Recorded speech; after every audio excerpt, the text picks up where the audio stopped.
بسم اللہ الرحمن الرحیم۔ سننے اور دیکھنے والے تمام دوستوں کو محبتوں بھرا السلام علیکم۔ میں امید کرتا ہوں کہ آپ سب دوست خیریت سے ہوں گے۔ عزیز دوستو، کیا خوب کہا ہے کسی نے کہ 100 عقل مند لوگوں کے مرنے سے اتنا نقصان نہیں ہوتا جتنا ایک بیوقوف انسان کے صاحب اقتدار ہونے سے ہوتا ہے۔ آواز اور تصویر کی دنیا کے معزز دوستو، اگر ہماری ویڈیوز آپ کے ذوق کی ترجمانی کرتی ہیں تو ہمارے چینل کو سبسکرائب کر دیں اور ہماری ویڈیوز کو اپنے دوستوں کے ساتھ ضرور شیئر کریں۔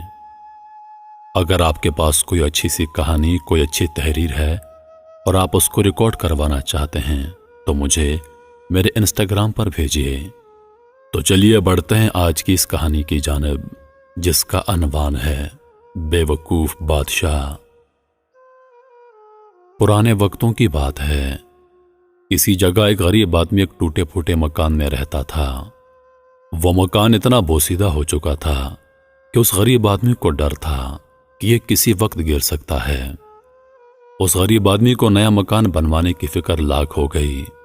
بال بچوں کا پیٹ کاٹ کر اور لوگوں سے قرضہ لے کر اس نے نیا مکان بنوانا شروع کر دیا۔ دیواریں کھڑی ہو گئیں، دروازہ بن گیا، لیکن چھت بھرنے کے لیے غریب کے پاس پیسے نہیں تھے۔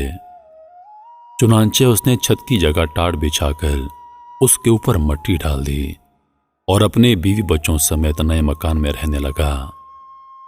اس نے سوچا کہ برسات شروع ہونے تک چھت کو ٹھیک کروا لوں گا۔ اس محلے میں ایک چور رہتا تھا۔ غریب آدمی کا نیا مکان دیکھ کر اس نے سوچا کہ شاید یہ دولت مند ہو گیا ہے، اس کے ہاں سے اچھا خاصا مال ہاتھ لگ جائے گا۔ چنانچہ ایک روز رات کے وقت جب سب سو رہے تھے، وہ چور اس غریب آدمی کے مکان کی چھت پر چڑھ گیا، لیکن چھت پر ابھی 1-2 قدم چلا تھا کہ ٹاٹ پھٹ گیا اور وہ دھڑم سے نیچے کمرے میں سوئے ہوئے مالک مکان کے اوپر گر پڑا۔ مالک مکان بڑبڑا کر اٹھا اور چور کو پکڑنے کی کوشش کرنے لگا، لیکن کمرے میں بہت اندھیرا تھا اور اس کا فائدہ اٹھا کر چور بھاگ نکلا۔ چور بھاگ تو گیا، لیکن پھر اس کو مالک مکان پر بڑا غصہ آیا کہ اس نے ایسی نکلی چھت کیوں بنائی۔ چنانچہ اگلے ہی دن وہ فریاد لے کر بادشاہ کے پاس پہنچا اور اس سے کہا، اے دانشمند بادشاہ، میں نے ایک گھر میں چوری کرنا چاہی اور مکان کی چھت پر چڑھ گیا، لیکن چھت کی جگہ ٹاٹ بچھا ہوا تھا۔ میں نیچے گر گیا اور میری ٹانگیں ٹوٹتے ٹوٹتے رہ گئیں۔ از راہ کرم آپ اس مالک مکان کو سزا دیجیے۔ بادشاہ نے مالک مکان کو پکڑ کر بلوایا اور اس سے پوچھا، کیا یہ سچ ہے کہ یہ آدمی کل رات تمہاری چھت ٹوٹنے سے نیچے گر پڑا تھا؟ جی ہاں حضور، بالکل سچ ہے، مالک مکان نے جواب دیا۔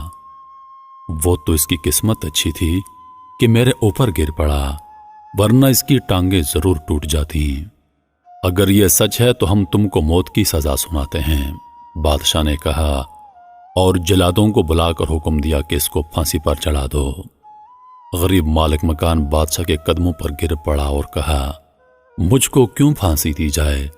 آخر سزا تو چور کو دینی چاہیے۔ چپ ہو جاؤ، بادشاہ گرجا، تمہیں مجھ کو نصیحت کرنے کی جرت کیسے ہوئی؟ غریب مالک مکان نے دیکھا کہ اس طرح بادشاہ سے انصاف کی کوئی امید نہیں کی جا سکتی۔ اس نے بادشاہ سے کہا، بادشاہ سلامت، میرا کوئی قصور نہیں، ٹاٹ تو راج مزدور نے بچھایا ہے، قصور اسی کا ہے کہ اس نے خراب ٹاٹ کیوں بچھایا ہے۔ تب بادشاہ نے حکم دیا کہ اس کو رہا کر دیا جائے اور راج مزدور کو پھانسی پر چڑھا دیا جائے کہ اس نے خراب ٹاٹ کیوں بچھایا۔ بادشاہ کے سپاہی فوراً جا کر راج مزدور کو پکڑ کر لائے۔ جب اس کو پھانسی کے پھندے کے نیچے کھڑا کر دیا گیا تو اس نے کہا، مجھے بادشاہ سے کچھ عرض کرنا ہے۔ بادشاہ نے اجازت دی تو اس نے کہا، بادشاہ عالم، میرا کوئی قصور نہیں، سارا قصور تو اس آدمی کا ہے جس نے وہ ٹاٹ بنائے ہیں۔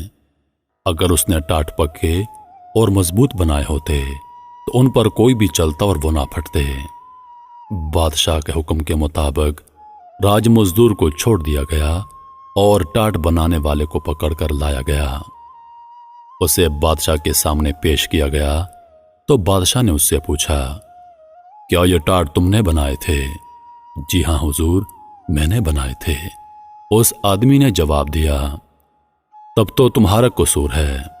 بادشاہ نے گرج کر کہا اور اس نے اسے پھانسی پر چڑھانے کا حکم دے دیا۔ بادشاہ سلامت، میں آپ سے کچھ ضروری بات کرنا چاہتا ہوں، ٹاٹ بنانے والے نے کہا۔ بات یہ ہے کہ میرے بنائے ہوئے ٹاٹ ہمیشہ بڑے پکے ہوتے تھے، لیکن جس وقت میں یہ ٹاٹ بنا رہا تھا اسی وقت میرے ایک پڑوسی نے، جس کو کبوتر اڑانے کا شوق ہے، اس نے کبوتر اڑا دیے۔ وہ آسمان میں اڑ رہے تھے، کلا بازیاں کھا رہے تھے۔ میں ان کا تماشا دیکھنے لگا۔ اس کا اثر میرے کام پر پڑا اور میں نے ٹاٹ چھدرے اور کمزور بنا دیے۔ قصور میرا نہیں بلکہ اس کبوتر باز کا ہے۔ اب بادشاہ کے حکم پر ٹاٹ بنانے والے کو چھوڑ کر کبوتر باز کو پکڑ کر لایا گیا۔ پھانسی کی سزا سن کر کبوتر باز نے بادشاہ سے کہا، جہاں پناہ، یہ بات بالکل ٹھیک ہے کہ مجھے کبوتر اڑا کر ان کا تماشا دیکھنے کا شوق ہے، لیکن اس میں برائی کیا ہے؟ اگر آپ مجھے پھانسی پر چڑھا دیں گے تو اس سے کسی کا بھلا نہیں ہوگا۔ کسی بے گناہ کی جان لینے سے کہیں بہتر ہے کہ آپ چور کو قتل کروا دیں، تب لوگ چین اور آرام سے زندگی بسر کرنے لگیں گے۔ ہاں ٹھیک ہے۔ بادشاہ نے کہا کہ سارا قصور چور کا ہے۔ اس نے حکم دیا کہ چور کو پکڑ کر لایا جائے اور اس کو پھانسی پر چڑھا دیا جائے۔ جلاد فوراً چور کو پکڑ کر لائے اور اس کو پھانسی کے پھندے کے نیچے کھڑا کر دیا، لیکن معلوم پڑا کہ اس کا قد ضرورت سے زیادہ اونچا ہے۔ اس کے پاؤں کسی طرح زمین سے اوپر نہیں اٹھ رہے۔ بادشاہ کو اطلاع دی گئی تو اس نے جھنجھلا کر کہا، احمق کہیں کہ یہ چھوٹی سی بات میں مجھ سے پوچھتے ہو؟ چور کا قد اگر ذرا سا لمبا ہے تو کسی ایسے آدمی کو کیوں نہیں پکڑ کر لاتے جس کا قد ذرا نیچے ہو؟ اتنی موٹی سی بات بھی تمہاری سمجھ میں نہ آئی۔ جلاد دوڑتے ہوئے نزدیک کے چوراہے پر گئے۔ ایک چھوٹے قد کا آدمی آٹے کا بورا پیٹھ پر اٹھائے جاتا ہوا نظر آیا۔ جلادوں نے فوراً اس کو پکڑ لیا اور لا کر پھانسی کے پھندے کے نیچے کھڑا کر دیا۔ وہ چھوٹے قد کا آدمی چیخ رہا تھا اور جلادوں سے پوچھ رہا تھا، میرا قصور کیا ہے؟ مجھے کیوں پھانسی پر چڑھاتے ہو؟ اتنے میں خود بادشاہ تماشا دیکھنے آ گیا۔ وہ آدمی بادشاہ سے گڑ گڑا کر کہنے لگا، میرے مالک، میں غریب آدمی ہوں، پہاڑ سے لکڑیاں لا کر بیچتا ہوں اور لوگوں کا سامان دھوتا ہوں، اس طرح اپنے بچوں کا پیٹ پالتا ہوں۔ آخر میں نے کون سا گناہ کیا ہے کہ اس بات کے لیے آپ مجھ کو پھانسی دینا چاہتے ہیں؟ ارے احمق، مجھے کیا پتا کہ تمہارا قصور ہے یا نہیں، بس کسی آدمی کو پھانسی پر چڑھانا ہے۔ میں ایک چور کو پھانسی پر چڑھوانا چاہتا تھا، لیکن معلوم ہوا کہ اس کا قد ذرا اونچا ہے اور اس کے پاؤں زمین سے اوپر نہیں اٹھ پاتے، لیکن تمہارا قد بالکل مناسب ہے۔ چھوٹے قد والے آدمی نے گڑ گڑا کر کہا، بادشاہ عالم، قصور کیا ہے لمبے قد کے چور نے، اور پھانسی پر چڑھاتے ہیں چھوٹے قد کے غریب آدمی کو؟ یہ بھی کوئی انصاف ہے بھلا؟ چور اگر ضرورت سے لمبا ہے تو اس کے پاؤں کے نیچے ایک گڑھا کھدوا دیجئے، پھر سب کچھ ٹھیک ہو جائے گا۔ اس کی بات بادشاہ کو پسند آئی۔ اس نے ایسا کرنے کا حکم دیا۔ جلاد دوبارہ چور کو پکڑ کر لائے۔ انہوں نے اس کو پھانسی کے پھندے کے نیچے کھڑا کر کے گلے میں پھندا ڈال دیا اور اس کے پاؤں کے نیچے گڑھا کھودنے لگے، مگر چورتا کے برابر کہے جا رہا تھا، جلدی کرو، مجھے دیر ہو رہی ہے۔ بادشاہ کو بڑا تعجب ہوا اور اس نے پوچھا، ارے تو مرنے کے لیے کیوں بیتاب ہے؟ بادشاہ عالم، چور نے جواب دیا، ابھی ابھی جنت کا بادشاہ مر گیا ہے۔ اس نے مرتے وقت یہ وصیت کی ہے کہ جو سب سے پہلے جنت میں داخل ہو اس کو میری جگہ بادشاہ بنایا جائے۔ وہاں پر بادشاہ کا تخت ابھی خالی ہے۔ اگر جلدی سے پھانسی پر لٹکا دیا جاؤں گا تو ممکن ہے کہ میں سب سے پہلے جنت میں پہنچ جاؤں اور شاہی تخت پر بیٹھ جاؤں۔ بادشاہ کے دل میں لالچ اور حسد کی آگ بھڑک اٹھی۔ بھلا جنت کا بادشاہ بننا چھوٹی سی بات ہے، چنانچہ اس نے فوراً جلادوں کو حکم دیا، چور کو رہا کر دو اور مجھے پھانسی پر چڑھا دو۔ بادشاہ کے حکم کی تعمیل کی گئی، چنانچہ بے وقوف بادشاہ کو پھانسی پر چڑھا دیا گیا۔ میرے محترم عزیز دوستو، یہ فرضی کہانی یہاں پر ختم ہو جاتی ہے، لیکن اس میں ہمارے لیے بہت بڑا سبق موجود ہے۔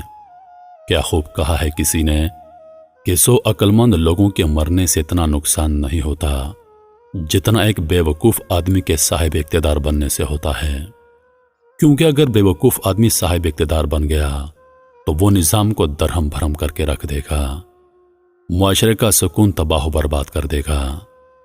میں امید کرتا ہوں کہ ویڈیو آپ دوستوں کو پسند آئی ہوگی۔ ویڈیو پسند آ جائے